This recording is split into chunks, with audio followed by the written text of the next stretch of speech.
Hello friends, welcome to MS updates. Technician की और एक जोन की सेकेंड डिवी की खुशखबरी आ गई है। वो कौन सी जोन है? आरआरबी मुंबई है। इसके लिए कितने कट ऑफ डाउन हुआ वो भी डिस्कस कर लेंगे, और कितने को सेकेंड में बुलाया वो भी डिस्कस कर लेंगे, और दूसरी जोन के कितने कितने का तब कट ऑफ डिक्रीज हो सकता है इसके बारे में बात करेंगे। चलो देख लेते हैं। पहले देखो, मैं यहाँ पर आ गया मुंबई। यहाँ पर देखो गेट सेकेंड राउंड 2 डिवी। इसके बाद आ जाता हूँ, देखो डीवी जो दिन हो, जो डेज में होगा 8/7/25, ये एक डेट है। यहाँ पर 9 का दे, 1 का 10 का, 3 डेट का देखा, और ये एक टोटल 4 शेड्यूल किया है, 4 शिफ्ट। टोटल कितने को? 131 को सेकेंड में बुलाया है। यहाँ पर देखो 35 कैंडिडेट, यहाँ पर 32 कैंडिडेट्स, इसके पर 32 कैंडिडेट्स, इसके पहले भी 32, मतलब 131 का सेकेंड में बुलाया है। कौन सी कैटेगरी में कितने कट ऑफ डाउन हुआ ये भी डिस्कस कर लेते हैं। आप आ जाता है इलेक्ट्रीशियन पे। इसमें कितना डिक्रीज हुआ? जो लो कट ऑफ था उससे 0.17 समथिंग डिक्रीज हुआ। 0.1 इलेक्ट्रीशियन में 0.1 डिक्रीज हुआ। इसके बाद आ जाता है फिटर वाले डेट में लोअर कट ऑफ से कितने डिक्रीज हुआ? 0.9 सॉरी फिटर में 0.095 ऐसा कुछ डिक्रीज हुआ। 0.1 तक भी नहीं हुआ फिटर में, और इलेक्ट्रिशियन में 0.1 हुआ। यार मैं 1 के आसपास ही हुआ है, ये मान लो। एक किसका बात कर रहा हूँ? ये ओबीसी कैंडिडेट का बात कर रहा हूँ। यूआर का कुछ रेयर पोस्ट में ही डिक्रीज हुआ। लगभग किसका डिक्रीज हुआ है? ओबीसी का और एससी का, ये दोनों का कट ऑफ डिक्रीज हुआ मैक्सिमम कैटेगरी पोस्ट में।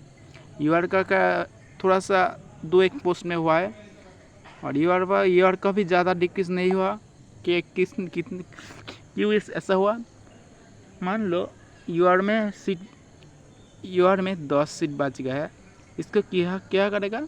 इसका जो यूआर का कट ऑफ गया है उसको डाउन करेगा। डाउन करके उसके नीचे जो कैंडिडेट होगा, ओबीसी, एससी, ईडब्ल्यूएस, जो भी ओबीसी से सिलेक्ट है, ईडब्ल्यूएस सिलेक्ट है, एससी सिलेक्ट है, सब कुछ जनरल में चला जाएगा। उसके बाद जो ओबीसी का सीट बचेगा उसे ओबीसी का मिलेगा, जो एससी का सीट बचेगा वो एससी को मिलेगा, जो ईडब्ल्यूएस का सीट बचेगा मतलब इसी लगभग 10 सीट बचा यूआर में, तो यूआर का कट ऑफ डाउन होके उसके नीचे जो ओबीसी है, ओबीसी में सिलेक्ट है, वो यूआर में चला जाएगा। उसके नीचे कोई भी ईडब्ल्यूएस मिलता है वो यूआर में चला जाता है। उसके बाद कोई यूआर मिलता है तो भी वो यूआर में ही जाता है। एससी मिलता है, जो 10 कैंडिडेट यहाँ पर नीचे बुलाएगा, उसमें जो कैंडिडेट जो उसमें सिलेक्टेड है, वो जो आप पोस्ट है, जो पोस्ट में है, इस एसटी डब्ल्यूएस जो भी कैटेगरी है, वो यूआर से कट ऑफ क्लियर कर लेते हैं। 10 पास लगभग 10 वैकेंसी खाली, और लगभग मान लो 2.2 0.2 और 0.2 के अंदर जो 10 लड़के हैं, जिस भी कैटेगरी के हो वो यूआर में सिलेक्ट हो जाएगा। और जो ओबीसी में लगभग मान लो 10 में 5 ओबीसी सिलेक्ट हुआ, तो ओबीसी मतलब मान लो 5 ओबीसी खाली होगा, उसके लिए सेकेंड डिवी आएगा। वो ईआर के लिए नहीं आता है। ईआर के तो वहाँ पर सिलेक्ट हो जाता है, उसके नीचे कट ऑफ डाउन करके कैटेगरी वाइज ले जाता है। इसमें तो मान लो 2 यूआर सिलेक्ट हुआ, तो 2 यूआर का ही मिलेगा। मान लो 10 का यूआर का नहीं मिलेगा, ये मान लो, ये बात है। टेक्नीशियन में यही हुआ है। इस बार चल जाता है अदर्स जोन में। कौन सी जोन?